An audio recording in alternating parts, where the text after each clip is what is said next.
అందరికీ హాయ్ అండి. ఇది వచ్చేసి మనకి హెయిర్ కంపెనీ. దీని కంప్లైంట్ వచ్చేసి మనకి డిస్ప్లే మీద E7 ఎర్రర్ వస్తుంది. ఒకసారి చూపిస్తాను చూడండి. ఇలా E7 ఎర్రర్ వస్తుంది. మనకి ఒక్కొక్క కంపెనీ ఒక్కొక్క రకమైన ఎర్రర్ కూడా వస్తుంది. అయితే దీని కంప్లైంట్ వచ్చేసి మనకి కమ్యూనికేషన్ ఎర్రర్ చూపిస్తుంది. అంటే అవుట్డోర్ యూనిట్ ఇండోర్ యూనిట్తో కమ్యూనికేట్ అవ్వట్లేదు అనేది ఈ ఎర్రర్ యొక్క అర్థం అన్నమాట.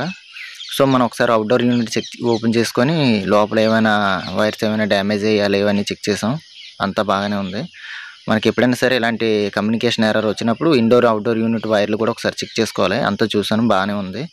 సో దీని కంప్లైంట్ మనకి అవుట్డోర్ యూనిట్ బోర్డు అనేది డ్యామేజ్డ్ అనమాట.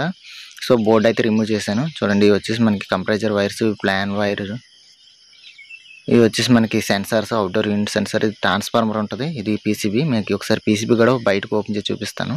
ఇది వచ్చి మనకి లైన్స్, ఇది వచ్చేసి మనకి ట్రాన్స్ఫార్మర్ యొక్క కనెక్షన్స్ ఇవి. ఇది వచ్చేసి మనకి అవుట్డోర్ యూనిట్ యొక్క కంప్లీట్ పీసీబీ.